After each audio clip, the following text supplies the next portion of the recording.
Madame, Monsieur, bonjour. Bienvenue à cette autre séance de présentation de notre ouvrage Histoire d'une escroquerie planétaire. Bienvenue à cette séance de conversation simplement. Merci de m'écouter, merci de me suivre à travers ma chaîne YouTube. Merci de partager. Merci, merci, merci. Donc, nous allons simplement continuer de là où nous étions rendus la dernière fois. Donc, effectivement, la dernière fois, nous avons abordé la question de la création, de l'apparition, de la matérialisation de l'espèce humaine sur notre planète. Et il était essentiellement question, dans cette étape chronologique de l'évolution de notre planète, des peuples noirs, noires, de races noires.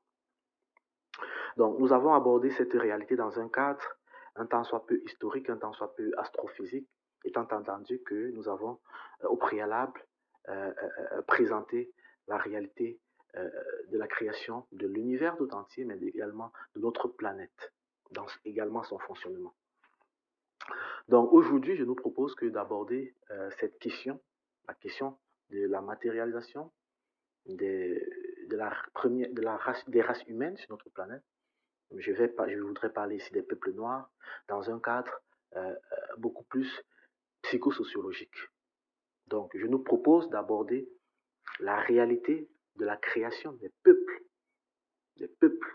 noirs, cette première humanité, à travers son rayonnement socio-psychologique ou psychosociologique.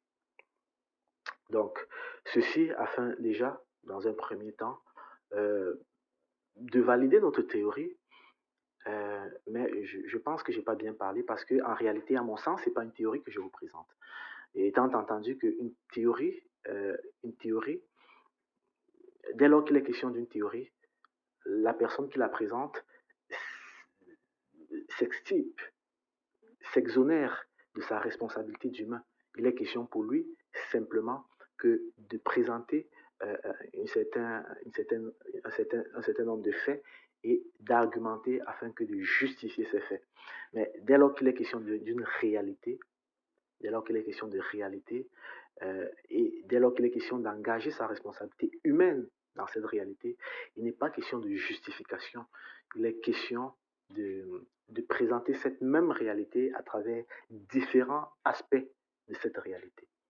Et cela va de pair avec, avec notre paradigme, le paradigme dans lequel nous avons réalisé ce livre, qui est effectivement le paradigme de la réflexion logique continue, qui voudrait effectivement que euh, toute réalité reste vraie, quel que soit euh, l'aspect à travers lequel on l'observe, quel que soit l'aspect à travers lequel on le considère.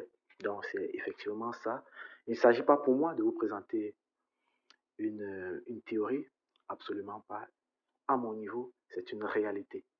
À mon niveau, c'est une réalité et je m'emploie simplement afin que vous puissiez euh, partager cette, cette, cette réalité, que vous puissiez vous aligner dans le sillage de cette réalité, qui est réalité parce qu'elle est réalité, non pas parce que moi je l'ai dit. Donc, avant que de continuer, avant que de continuer, avant que de continuer à vous présenter cette, la création de l'espèce humaine, la création des peuples noirs, dans un cadre euh, psychosociologique, à travers le rayonnement, à travers notre rayonnement euh, psychosociologique. Donc, permettez-moi un tant soit peu de vous poser une question. Permettez-moi de vous poser une question. Alors, dites-moi, quel serait selon vous le le principal problème des peuples noirs? Pourquoi est-ce que nous, peuples noirs de cette planète, nous sommes autant à la traîne? Pourquoi est-ce que nous n'arrivons pas à nous accrocher, à nous arrimer à l'évolution innée, normale de cette planète? Pourquoi nous sommes retardataires? Pourquoi nous sommes dégénérés? Pourquoi?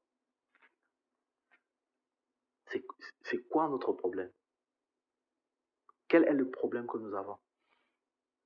Et j'attire ici l'attention de ceux-là, de ces personnes qui me diront, un tant soit peu, que nous, peuple noir, n'avons pas plus de problèmes qu'un autre peuple, qu'une autre race. Nous, race peuple noir, n'avons pas plus de problèmes qu'un autre groupe racial sur cette planète. Moi, je leur dirais tout simplement qu'il n'y a pas plus aveugle que celui qui refuse de voir. Parce qu'au-delà de tous ces incidents, de ces tristes incidents que nous avons vécus et que nous avons tendance, et sur lesquels nous avons tendance à rejeter le tort, c'est-à-dire l'esclavage, la colonisation, la néocolonisation et tout ce que nous savons bien citer, pour celui qui considère la question de façon conséquente, il se rend bien compte que de façon sous-jacente, il y a un problème de base, il y a un problème de fond. Donc, à ceux-là qui voudraient prétendre que cette question n'a pas sa place, moi je leur dirais, vous pouvez zapper ma vidéo, parce que dans ce cadre, nous n'avons rien à nous dire. Je n'ai rien à vous apprendre et au demeurant, vous n'avez rien à m'apprendre. Mais comme moi, je sais que tout au fond de vous et de façon intrinsèque, euh, vous, vous appréhendez bien qu'il y a un problème. Il y a quelque chose qui ne va pas avec nous autres, le peuple noir. Alors, dites-moi, je repose la question. Quels seraient selon vous les problèmes des peuples noirs sur cette planète? Quels seraient? C'est quoi notre problème? Pourquoi est-ce que nous sommes si morbides? Pourquoi est-ce que nous sommes si dégénérés? Pourquoi est-ce que nous sommes si inertes? Pourquoi est-ce que nous nous accrochons par l'évolution normale de cette planète? Pourquoi? Donc, c'est une question. Donc, si je peux m'aventurer, si vous me permettez, vous conviendrez avec moi que les peuples noirs, nous avons ceci de commun qu'il n'existe pas de lien entre ce que nous faisons, entre les actes que nous commettons et l'objectif qui sous-tend ces actes. Il n'y a pas de lien entre ce que nous faisons et le résultat auquel nous attendons. Au demeurant, notre réalité ne représente en rien la projection du futur tel que nous nous représentons. Notre réalité n'est en rien l'aboutissement de notre histoire, de l'histoire que nous avons que nous avons de nous-mêmes.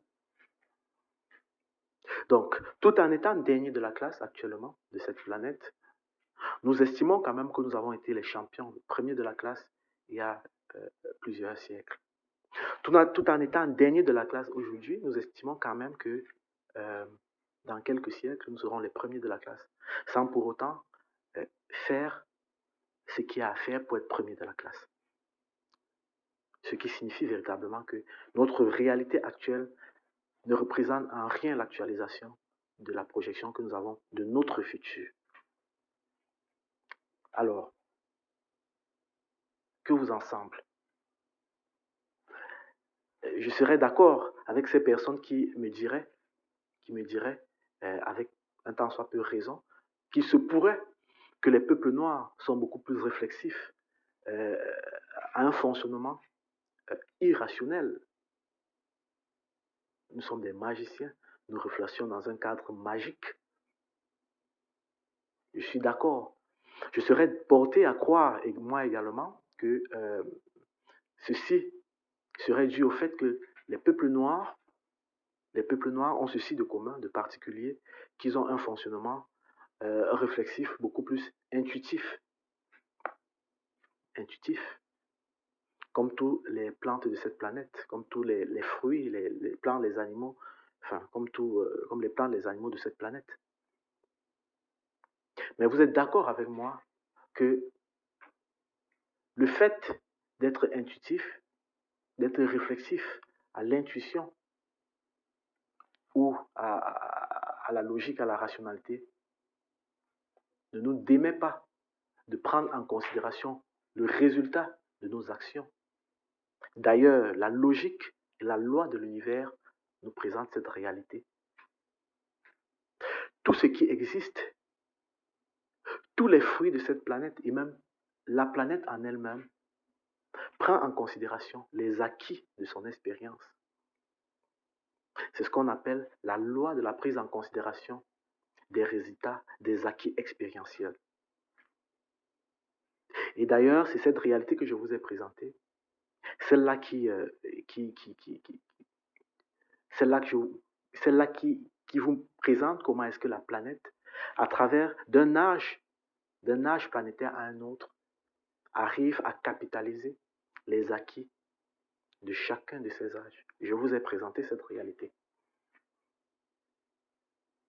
Et quand je vous présentais cette réalité, je vous ai présenté le rôle dans ce cadre de notre Soleil. Donc, d'ailleurs, tous les êtres issus de cette planète se soumettent à cette loi, que ce soit les plantes, que ce soit les végétaux, que ce soit les animaux. Tous les êtres issus de cette planète, comme la planète en elle-même, se soumettent à la loi de la prise en considération des résultats des acquis expérientiels. D'ailleurs, si vous prenez une plante réflexive à la chlorophylle et que vous la mettez dans un environnement sombre et que vous faites rentrer un faisceau lumineux, vous allez la voir, elle va dévier sa trajectoire vers ce faisceau lumineux. Et tant et aussi longtemps qu'il y aura du noir dans cette pièce, elle va se diriger vers ce faisceau lumineux. Donc, ceci de façon intuitive, elle va capitaliser le noir afin que de préserver, elle va capitaliser son expérience dans un environnement noir afin que de préserver sa survie. Et ça, toutes les cellules dans leur évolution vont acquérir cette valeur, cette notion, cette mémoire de survie. Donc, si vous prenez un animal et que vous placez un piège, un obstacle entre son terrier et son point de ravitaillement en eau ou en nourriture, vous allez voir qu'il va dévier sa trajectoire. Il va dévier sa trajectoire. Et tant et aussi longtemps que cet obstacle sera présent, il va inconsidérablement dévier sa trajectoire et lui, ses enfants, ses petits-enfants, toujours. Toute la vie, ils vont acquérir cette expérience de façon intuitive. Donc, c'est une loi, c'est un fait. Et on s'attendrait bien évidemment que les peuples noirs, étant à tout égard des fruits de cette planète, tout comme les plantes, tout comme les animaux, on s'attendrait à ce que nous, peuples noirs, nous ayons acquis de façon expérientielle euh, euh, les conséquences en termes de valeur de, de notre vécu en tant qu'esclave, de notre vécu en tant que colonisé. On s'attendrait à ce que nos ancêtres, à travers leur charge mnémonique, qui nous aient communiqué leurs plus grands idéaux, au vu de toute la tristesse que représentait l'esclavage, qui nous aient communiqué cet idéal et que cet idéal soit ancré dans leurs gènes, qui nous ait transmis ces gènes, de façon à ce que ces gènes, de façon innée, nous permettent de nous départir de cette expérience néfaste et dangereuse pour la survie de notre race. Nous serions attendus effectivement que, capitalisant de cette expérience, des acquis, de cette expérience de coloniser, que nos parents, nos ancêtres nous aient transmis leur gène, ce gène qui voulait plus jamais de domination, plus jamais de soumission, plus jamais.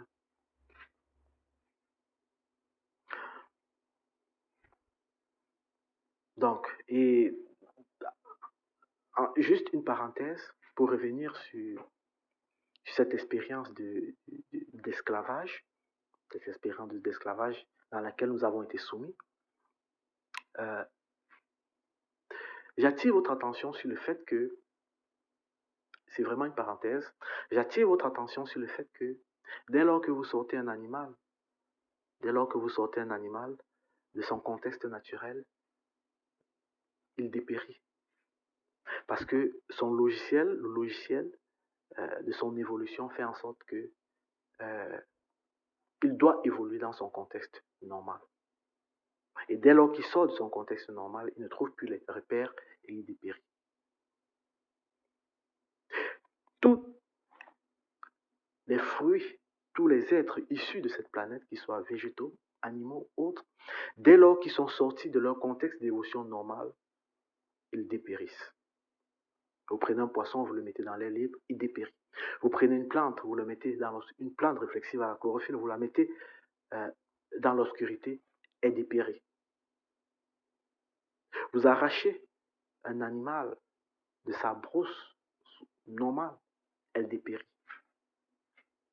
Donc, mais à quoi avons-nous assisté dans cet esclavage?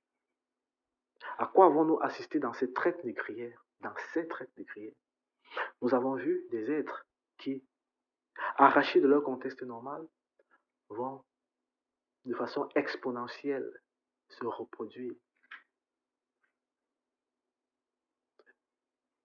Nous avons vu, par ailleurs, les Indiens, les peuples, les Indiens, en quelques décennies, dépérir d'esclavage, conditions normales, situation normale, étant extirpés,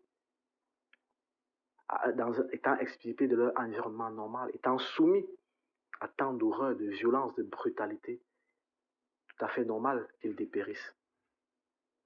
Mais nous, les peuples noirs, nous avons cru de façon exponentielle, exponentielle, comme si cette réalité était tout à fait normale, était inscrite de façon normale dans nos logiciels. Donc ici, je ferme la parenthèse, nous n'en sommes pas là. Donc, comme je le dis, nous, en tant que, à tout égard, fruits de cette planète, comme tous les éléments issus de cette planète, on s'attendrait à ce que, euh, nous ayons pris, nous ayons, dans nos gènes, nous ayons développé les facultés innées afin de nous départir de cette soumission, de cet esclavage. Mais force est de constater que non. Force est de constater que l'esclavage, si cet esclavage revenait aujourd'hui, même dans les mêmes conditions qu'elle est revenue hier, nous serons une fois de plus déportés en esclavage dans les mêmes conditions. Mêmes conditions. Parce qu'il faut le dire, il faut le dire, les peuples noirs en rien ne se sont libérés de l'esclavage. En rien. Ces Occidentaux qui nous ont esclavagisés, à une étape chronologique de leur évolution sociale, se sont dit qu'il était bon d'esclavagiser. Ensuite, à une autre époque, ils se sont dit, ensuite, à une autre étape de leur évolution, ils se sont dit qu'il n'était pas bon d'esclavagiser. Et là, ils nous ont libérés. À l'étape suivante, ils se sont dit qu'il n'était pas bon, effectivement, de nous esclavagiser, mais il était correct que de faire de l'apartheid. Et alors, ils ont fait l'apartheid. Et aujourd'hui, c'est encore eux qui viennent dire, bon, il n'est pas bon l'apartheid, il n'est pas bon de ségréguer, nous voulons tous être ensemble. Alors, ils ont décidé l'unité. Donc, en réalité, notre réalité ne représente notre état de liberté, notre état de non-esclave, n'a en rien actuellement n'a dépendu ou ne dépend de notre bon vouloir. Pas parce que nous ne voulons pas, ou pas parce que nous ne pouvons pas, mais parce que nous n'avons jamais de façon collective exprimé la volonté. Donc, alors quoi?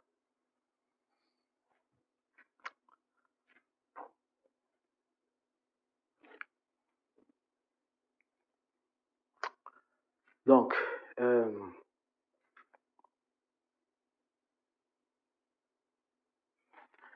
donc vous serez d'accord avec moi, vous convenez avec moi que c'est un fait, ce sont des faits, ce sont des réalités que je vous présente. Est-ce que c'est discutable? Est-ce que quelqu'un pourrait me présenter une objection?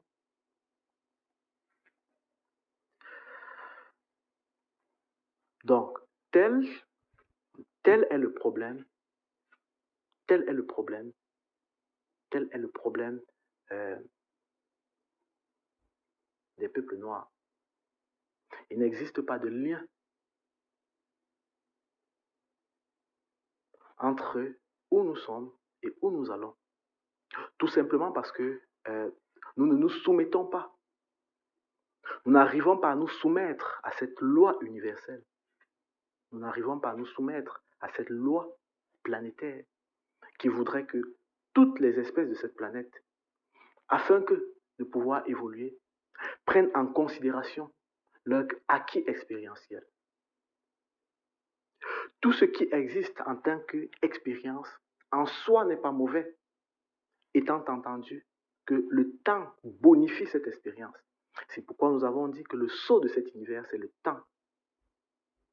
Non pas parce que le temps, c'est le temps, non, tout simplement parce qu'à travers le temps, toutes les espèces humaines vivent leur expérience.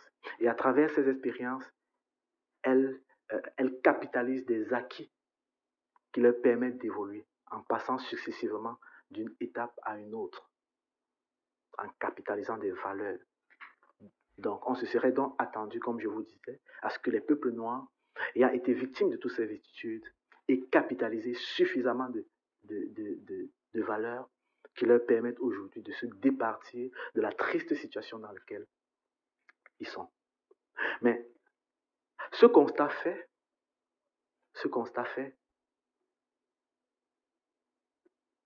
quelle déduction pouvons-nous faire de façon scientifique? Quelle déduction pouvons-nous faire? Si nous pouvons modéliser ce problème dans un cadre un tout petit peu statistique, si les peuples noirs qui appartiennent à un ensemble, à cet ensemble, qui voudraient que tous les éléments de cet ensemble se soumettent à la loi de la prise en considération des acquis expérientiels, comme nous l'avons dit, les plantes, les végétaux, tout ce qui est issu de cette planète se soumet à cette loi. Mais si les peuples noirs ne se soumettent pas à cette loi auquel ils devraient normalement et fondamentalement se soumettre, que pouvons-nous déduire? Que pouvons-nous déduire de cette réalité, de ce fait? Donc, permettez-moi d'illustrer ce questionnement de façon un peu plus visible, un peu moins imaginaire. Considérons un téléphone. Le téléphone, dès lors qu'il sort d'une usine, il a un rôle, émettre et recevoir des appels. Alors, considérons des téléphones qui sortent d'une manufacture. Si un téléphone qui sort d'une manufacture n'arrive pas à appeler, c'est-à-dire que, nous savons bien qu'un téléphone a ceci de commun qu'il a été fabriqué pour recevoir et émettre des signaux. Maintenant, si nous avons en présence un téléphone qui, venant de la manufacture, ne reçoit pas de signaux ou n'émet pas de signaux, que pouvons-nous en déduire? Bon, c'est vrai, oui, rien. Étant entendu qu'il y a plusieurs options. Il se pourrait aussi que l'acheteur ait, d'une façon ou d'une autre, brisé, soit responsable du bris de ce téléphone. Mais mieux, considérons 10 000 100 téléphones qui sortent de cette manufacture. S'il advenait que tous ces téléphones repartis dans divers pays à travers le monde, avaient le même problème, vous voyez bien que de façon motivée, nous pouvons en déduire, au regard de la statistique et même de l'économétrie, que nous sommes en présence d'un cas de bris d'usinage, de bris d'usine. On peut de façon motivée déduire que ces téléphones ont à la base un problème d'usinage, un défaut d'usinage, comme on dit. La statistique le démontre, l'économétrie le démontre. De façon motivée, nous pouvons donc le dire, ces téléphones ont des bris d'usinage. Donc, revenons à notre réalité. Si nous, les Noirs de cette planète, nous étions des téléphones, on pourrait effectivement considérer que nous avons des bris de fabrication, des défauts de fabrication. Étant entendu que nous ne nous soumettons pas à la loi auquel nous devons normalement nous soumettre, qui est la loi de la prise en considération des acquis expérientiels, on peut de façon logique déduire de cela que nous avons un problème de fabrication. Étant entendu que la planète, dans son harmonie première, ne peut pas fabriquer quelque chose avec une défaillance, cela interpelle une fois de plus notre réflexion. Donc,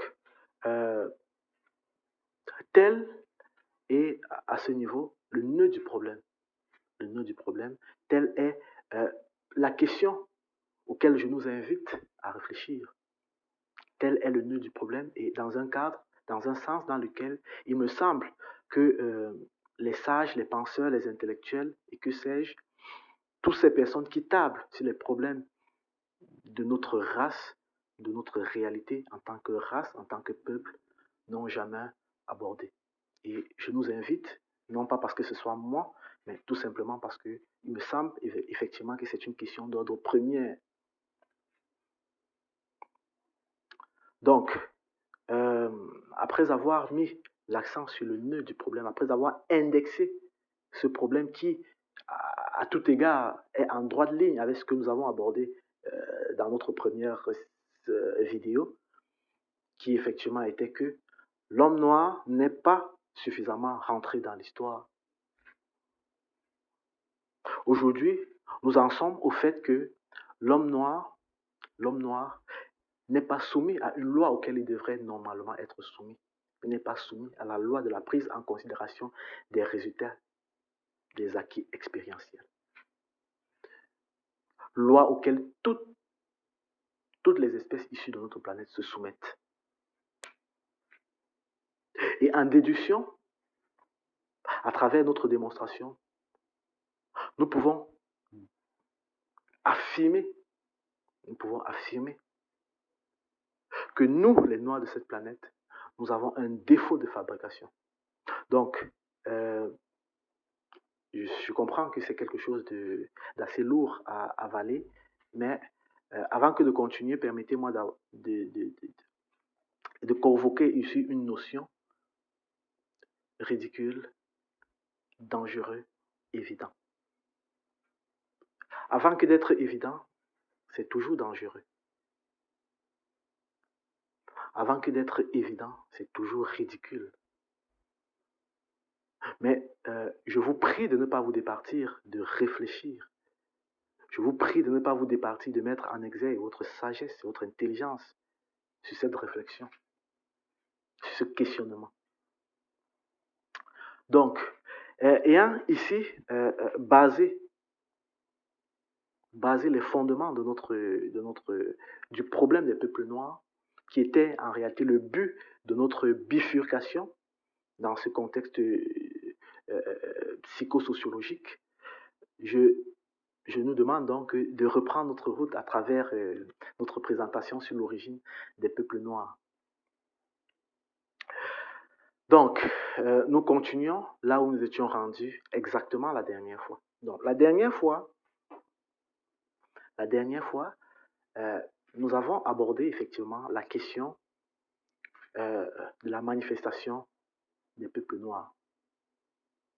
Et nous avons effectivement, nous étions dit qu'il était impossible, à tout égard impossible, que sur une planète comme la nôtre, sur une autre planète, que de considérer la création, sans d'une part considérer la création au point de vue normal, des lois universelles qui s'appliquent à notre planète, d'une part, et d'autre part, de ce qui fait la particularité de notre planète, c'est-à-dire la fake création réalisée d'une part par ces pirates de l'espace et d'autre part par les déesses mères. Et à ce niveau, je vous prie de considérer ces deux thèmes, pirates de l'espace et déesses mères, comme des boîtes noires. Comme des boîtes noires. Prenez-les telles quelles et par la suite, une autre fois, nous ferons une vidéo dédiée à ces notions dans laquelle nous vous présenterons de fond en comble ces réalités. Et d'ailleurs, ouais, je peux vous dire, il sera question de pirates de l'espace quand nous allons vous présenter l'origine de la géostratégie de notre réalité actuelle, c'est-à-dire l'origine géostratégique, particulièrement celle des peuples occidentaux et de leur histoire. Depuis l'arrivée d'Alexandre le Grand, Ptolémée II, l'Empire romain, celle dite de Byzance, les rois d'Orient, leur arrivée en Europe, la création du royaume de France, du royaume d'Angleterre et la création de l'Amérique. Donc, je vous prie que de souffrir, de simplement prendre cette notion de pirate de l'espace telle qu'elle. Nous donnerons un devoir que de revenir sur cette réalité. Pareil pour les déesses mères, nous aborderons ce concept quand nous allons parler de la réalité sur les Vikings, sur les Goths, les Celtes, les Visigoths, les sages, mais également sur les peuples kémètes. Donc, alors, nous avions donc dit que alors que notre planète n'était encore aux yeux de l'univers pas considérée comme une planète habitée, parce que n'habitant pas des êtres ayant acquis la conscience d'eux-mêmes, il va se trouver qu'elle va être abordée par ces pirates de l'espace qui, au demeurant dans leur culture, avaient ceci de particulier que c'était des colons. C'est pourquoi ce sont des pirates de l'espace. C'était des colons qui ont abordé notre planète avec l'intention de la coloniser. C'est ce qu'ils ont fait. Et pour des raisons logistiques, alors que ces êtres qu'ils vont rencontrer ne sont encore proprement pas, à proprement parler des humains, ils vont se donner le droit et la capacité que de shunter la lente évolution du temps qui alors les portait à être des humains. Ils vont shunter cette évolution afin que d'en faire des humains conscients, mais conscients dans le but d'en faire des esclaves. Dans le but d'en faire des esclaves. Et ça peut vous paraître assez absurde, ça peut vous paraître assez science-fiction, mais je ne parle pas de science-fiction, je parle de science, je parle de génétique. Je parle de génétique. Et d'ailleurs, aujourd'hui, c'est plus de la science-fiction, c'est de la science, c'est de la génétique. Et ceci a d'ailleurs fait, ce dont je vous parle, cette manipulation génétique a d'ailleurs fait l'objet du prix Nobel 2020. Avez-vous entendu parler du CRIPS? Avez-vous entendu parler du CRIPS? Courte répétition en palindrome groupé régulièrement espacé. C'est-à-dire que aujourd'hui, les généticiens, à travers cette méthode, ont la capacité de modifier l'expression d'un gène d'ADN ou de le supprimer. On va simplement modifier, c'est-à-dire que à un chien donné, on peut en faire un chien policier, un chien pour aveugle, on peut en faire un véritable un chien de garde, on peut en faire tout ce qu'on veut. Il s'agit juste de modifier l'information. Il s'agit juste de modifier l'information. Courte répétition, en palindrome groupé, régulièrement espacé. Cette théorie, qui n'est absolument pas de la science-fiction, est la même qu'a utilisé ces pirates de l'espace alors qu'ils arrivent sur notre planète, quand celle-ci n'est encore qu'un champ de patates, quand nos ancêtres ne sont encore sont en pleine développement, quand ils n'ont pas encore acquis leur conscience d'eux-mêmes. Parce qu'il faut le dire, s'ils avaient acquis déjà leur conscience d'eux, ceux-ci n'auraient alors pas pu débarquer sur notre planète, car alors notre planète aurait été déjà euh, récupérée par l'administration universelle. Donc, c'est donc de cette façon, aussi banalement, aussi grossièrement,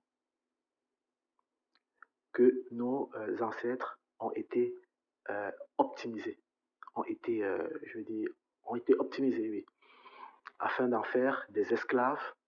Donc, ce qui va être fait, c'est que dans notre logiciel, il va être prévu que nous soyons réflexifs à la soumission, que nous soyons plus enclins à leur bonheur qu'à notre propre survie. Que cette notion de suivi dont je vous parlais tout de suite n'existe pas en nous. Que nous soyons coupés de cette information, de cette réflexivité, aux charges mnémoniques que nous pourrons acquérir de façon ascendante et même de façon descendante et même de façon ascendante. Ce qui effectivement est la barbe, le nœud de réception de cette loi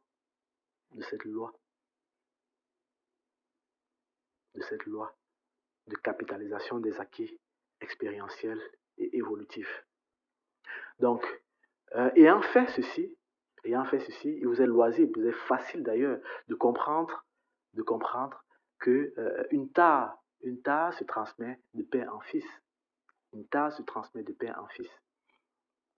Donc, comme je vous l'ai dit et comme je vais vous présenter plus tard, je vous l'ai dit hier, je vous le dis encore, ces peuples optimisés par ces pirates de l'espace sont ces peuples aujourd'hui qu'on appelle les Bantous, que William Blake appelait les Bantous. Il faut le dire que les Bantous ne sont pas issus de l'Afrique centrale. Les Bantous sont issus du Caucase. Ils sont issus du Caucase. Le Caucase, c'est l'actuelle Turquie. Ils ont été chassés par l'actuelle Turquie, par Ptolémée II. Donc, nous aborderons cette réalité.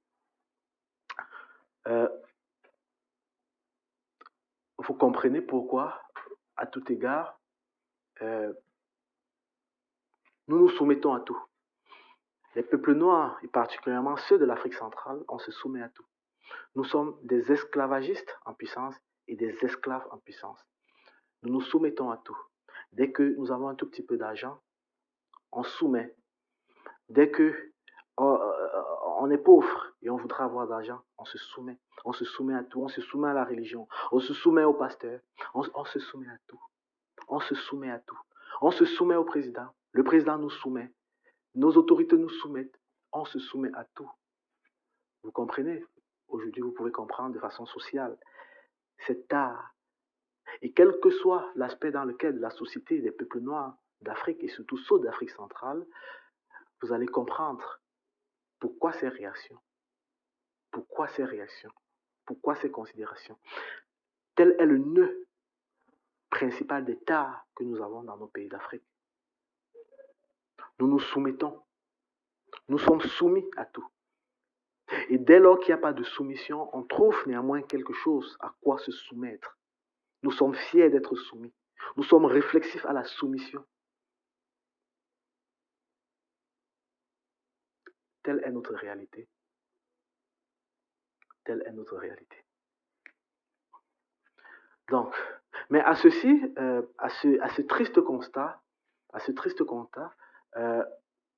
vous me direz certainement, et les déesses mères alors, étant entendu que la dernière fois, nous avons présenté qu'alors que ces pirates de l'espace vont créer des bêtes de somme, c'est-à-dire vont optimiser nos ancêtres pour qu'ils soient des bêtes de somme, dans leur tristesse infinie, les déesses mères, comme dans une sorte de réconciliation, comme dans une sorte de dénonciation, elles vont optimiser des êtres de la même façon, mais avec l'objectif de créer des êtres sages, des êtres beaux, afin que, de par leur sagesse, de par leur intelligence et de par leur beauté, qu'ils rachètent leur liberté. afin que de présenter à cette planète des êtres tels qu'ils auraient été au moins si ces derniers, ces pirates de l'espace et cette déesse mère avaient laissé l'évolution faire les choses. Donc, comme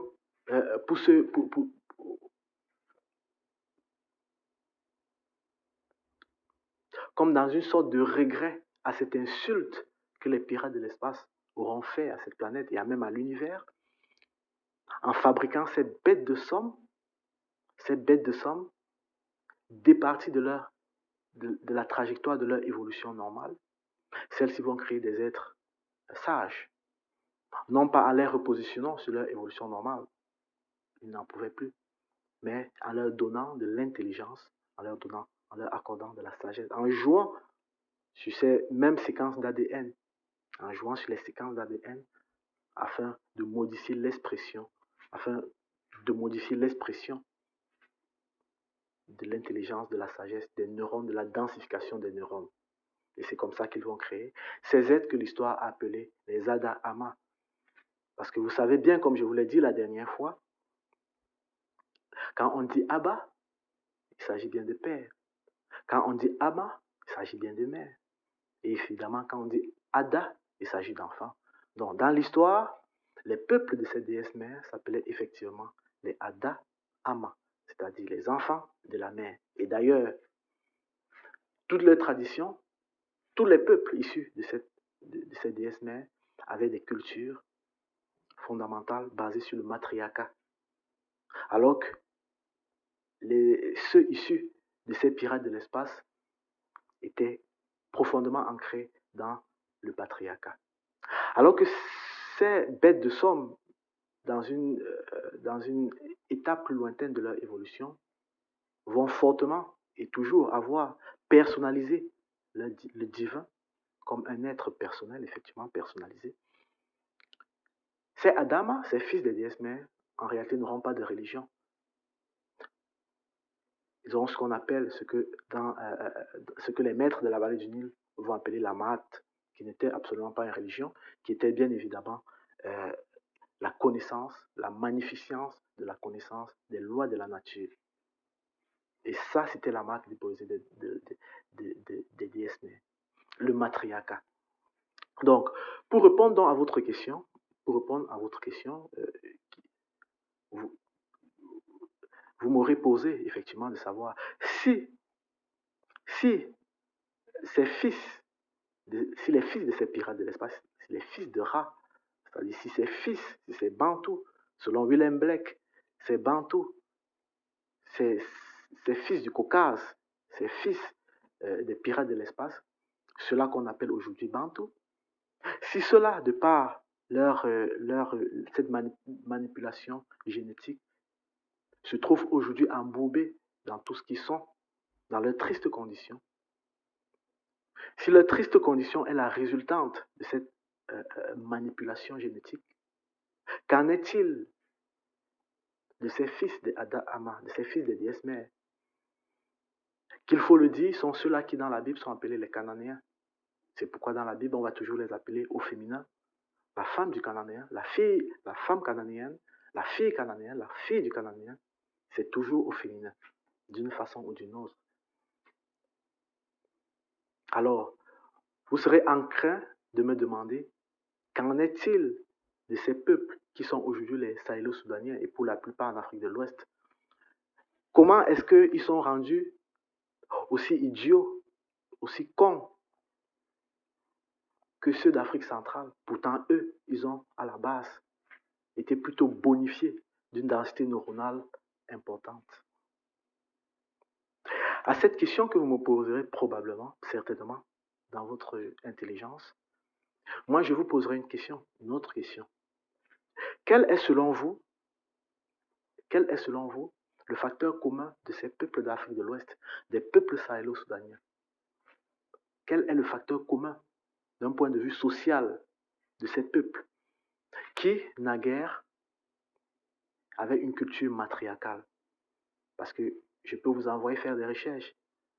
Tous ces peuples sahélo-soudaniens, à la base, étaient matriarcales. Tous. Vous pouvez chercher. Tous les peuples sahélo-soudaniens étaient matriarcales. Tous. D'ailleurs, à titre de culture générale, je peux vous rassurer que tous les problèmes, toutes les guerres auxquelles nous avons pu en termes de génocide, et particulièrement celui du Rwanda, étaient basés sur cette notion.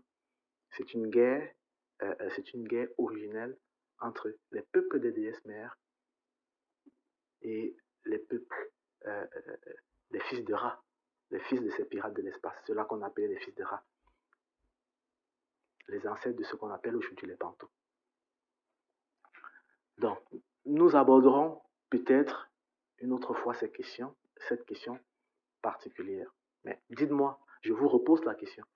Quel serait selon vous le facteur commun de ces peuples sahélo-soudaniens qui naguère étaient tous, en termes de tradition, matriarcat? Alors, si vous me permettez, si je peux m'aventurer, je vous dirais, et vous pouvez le vérifier, tous sont aujourd'hui, comme par hasard, ancrés dans l'islam. Dans l'islam. À ceci, je peux vous dire, je peux vous affirmer que euh, cette religion a été créée pour ce but. Cette religion a été créée pour ce but. Cette religion a été créée pour cristalliser la densité neuronale de ces peuples. Tel est le principal but de création de cette religion. Parce que fondamentalement, et génétiquement parlant, ce sont des sages. Fondamentalement et génétiquement parlant, ce sont des sages.